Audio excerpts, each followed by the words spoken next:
Baik, terima kasih Bu Juni. Nah, gimana Bu Siwi, mau kita langsung tanggapi atau kita tampung dulu?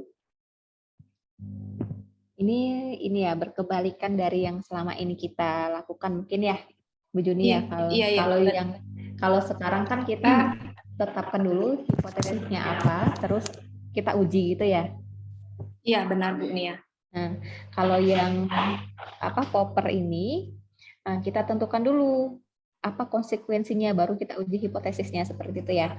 Iya, mengikuti modus tollens kan yang Ya. disampaikan oleh Popper. Ya. Oke, mungkin kita tampung dulu ya sebentar ya Bu Juni. Teman-teman mungkin ada pertanyaan lain?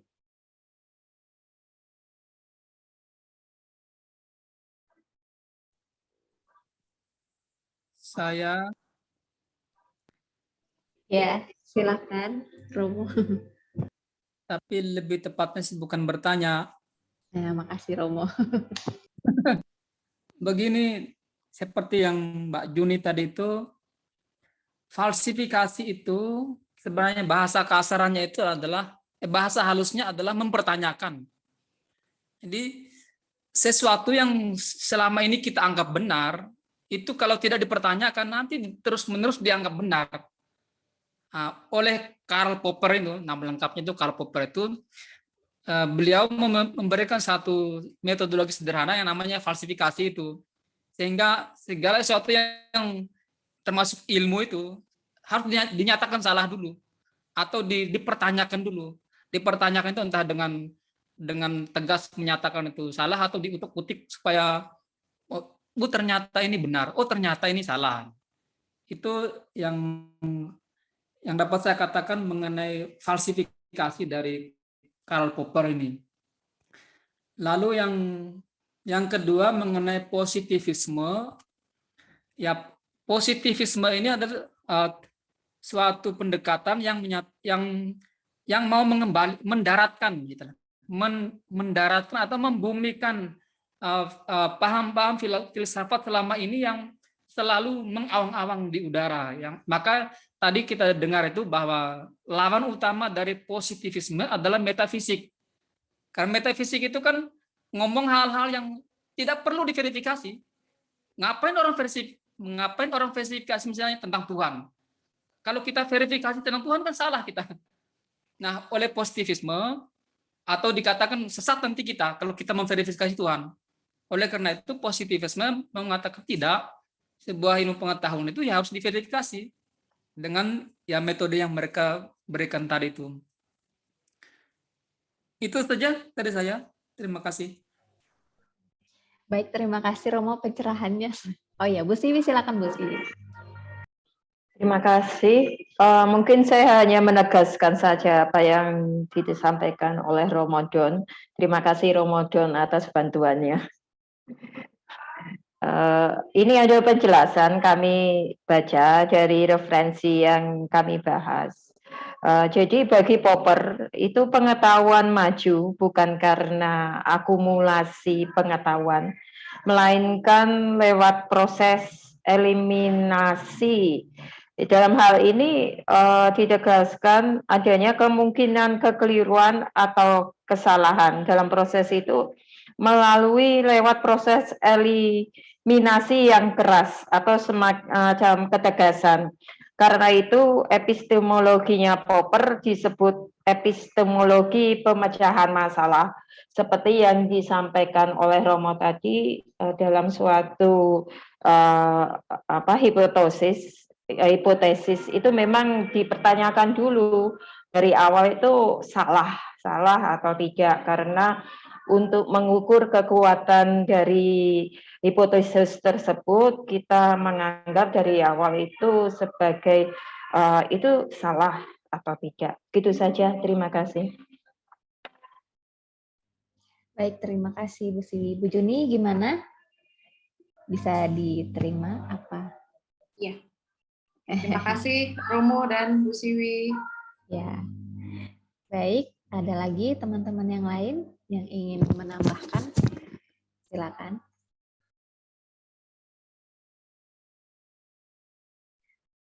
Atau ada ini dari tanggapan dari Pak Agus mengenai teori falsifikasi ini?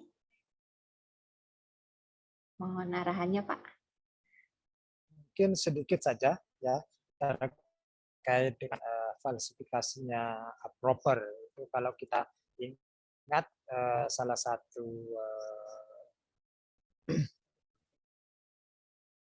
kajian dalam filsafat ilmu ya secara general ada skeptisisme.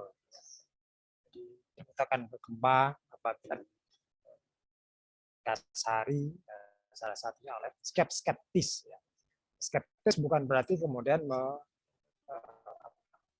tidak menutup kemungkinan aspek-aspek kebenaran di sebutnya. Justru dari situ dapat membuka ruang apa betul itu. Saya kemudian teringat dosen kita sudah beberapa tahun, Wayan Ardana. Saya katanya Pak Dim, Wayan Ardana. Saya lihat ilmuwan sejati. Saya kira kita saya waktu itu ngajukan prestasi.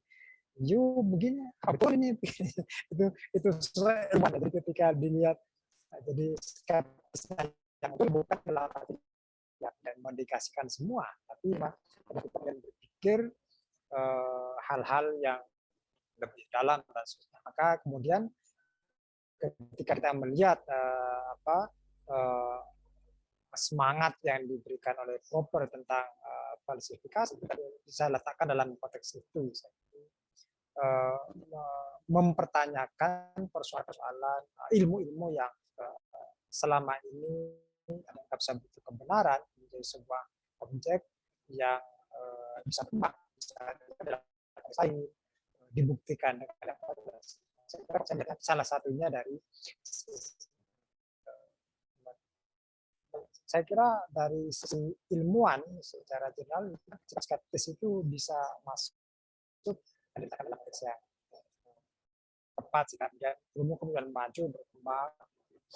Memang di dalam chapter ini memang lebih banyak dilihat dari perkembangan terutama pada era abad 20-an ya, tokoh-tokoh yang muncul di situ. Tapi sebelumnya kalau kita tarik lagi tentu pada Yunani dan seterusnya itu akan berkembang. Tapi paling tidak beberapa tokoh penting ini kita bisa lihat arah kecenderungan dari pengetahuan dengan pandangan-pandangan. Monggo silakan dilanjutkan, Pak.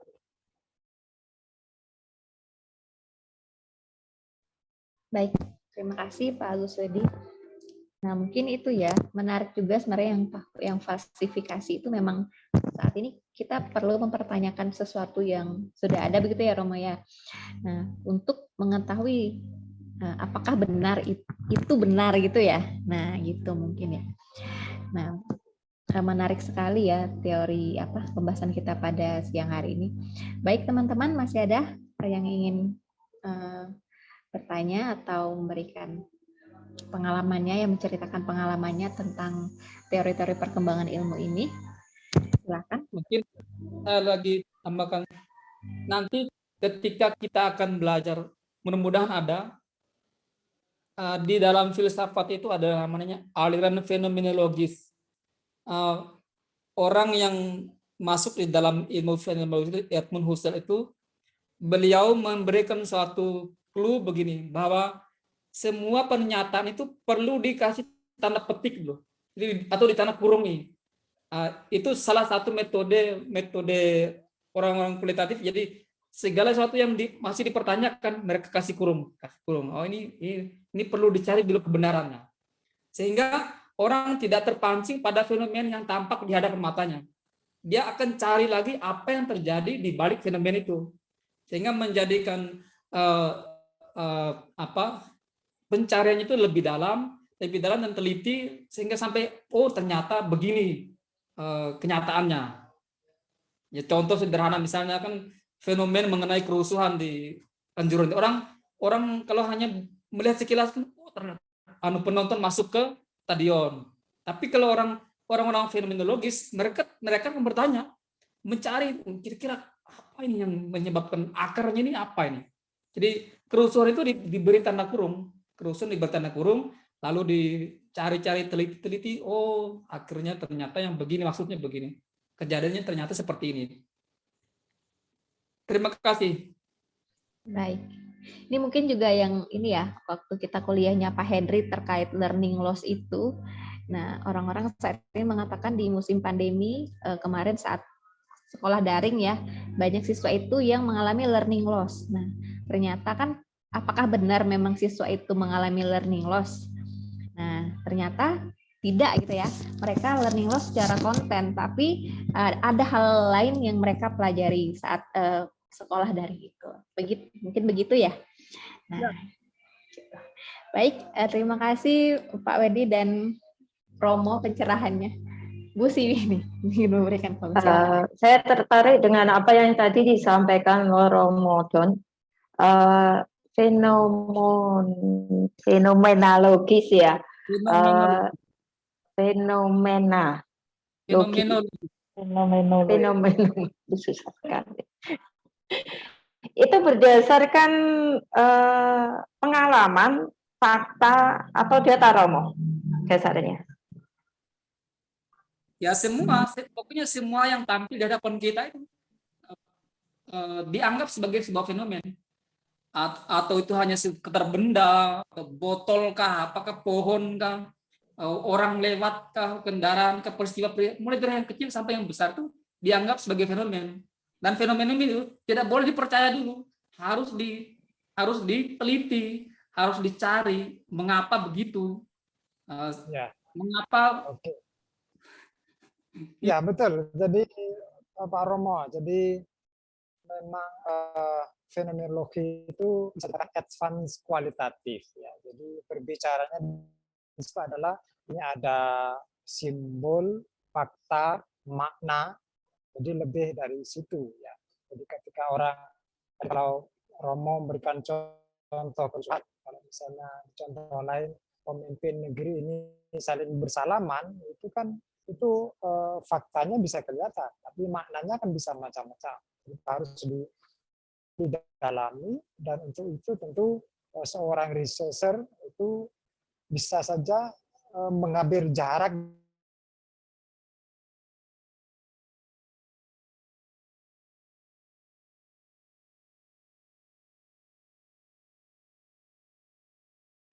secara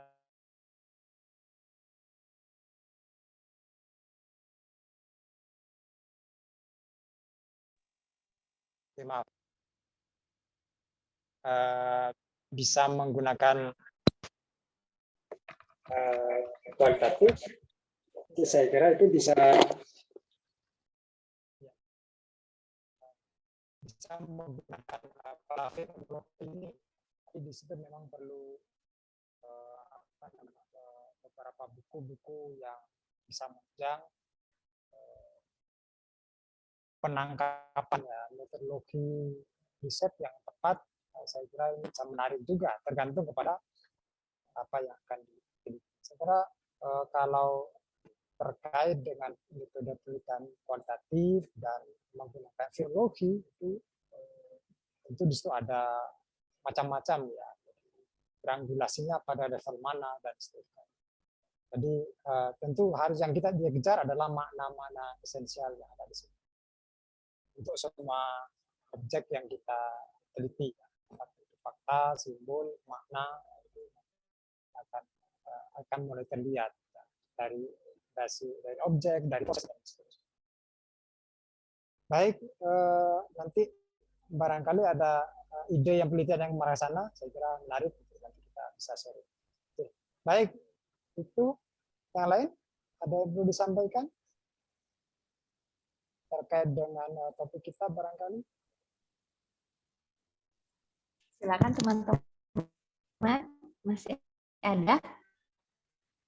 Menurut saya bagus topik ini, menarik, menantang. Menantang banget. Iya. Baik, mungkin kalau tidak ada dari teman-teman, mungkin ini ya implikasi terutama untuk kelompok kami bertiga setelah mengorek-ngorek ya chapter 6 ini. Sekarang kami mendapat pencerahan bahwa kita sebagai seorang ilmuwan nantinya melihat dari tadi ya, jangan percaya saja pada satu hal yang ada di depan mata gitu ya. Kita perlu secara kritis menggali apakah itu benar gitu ya, meneliti secara mendalam sehingga kita benar-benar mendapatkan kebenaran gitu. Nah, itu intinya. Nah, baiklah teman-teman, mungkin dari kelompok kami cukup ya Mbak Sofi dan Bu Siwi. Terima kasih kepada Pak Agus Wedi dan Romo atas pencerahannya dan kepada teman-teman juga yang setia mendengarkan kami dari awal sampai selesai. Mohon maaf jika ada salah-salah kata. Saya kembalikan kepada Pak Agus. Baik, terima kasih. Saya kira topik yang menarik dan bisa kita lanjuti juga. Contohnya misalnya perkembangan ilmu pengetahuan di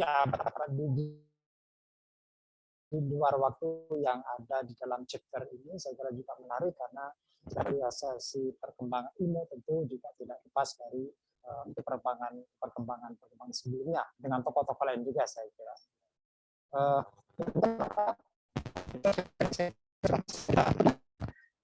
Pak pun juga tidak bisa hadir karena tadi infonya ke saya.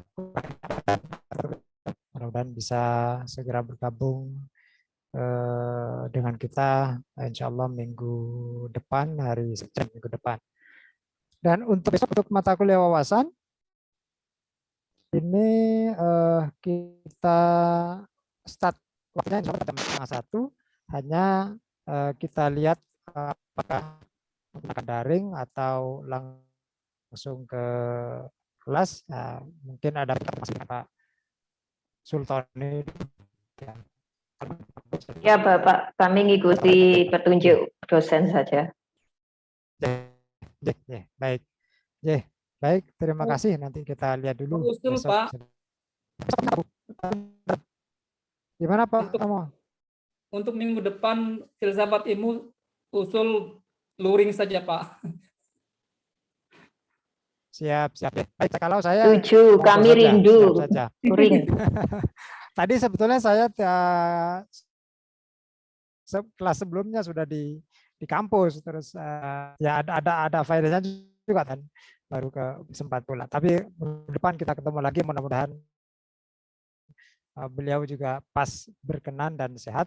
Ya. Dan untuk yang besok wawasan topiknya apa, Romo? Wawasan Kelompoknya siapa?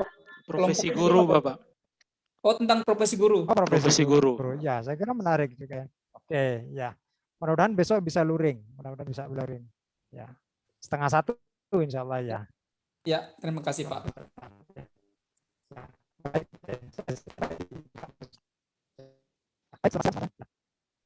Saya langsung live dari Zoom.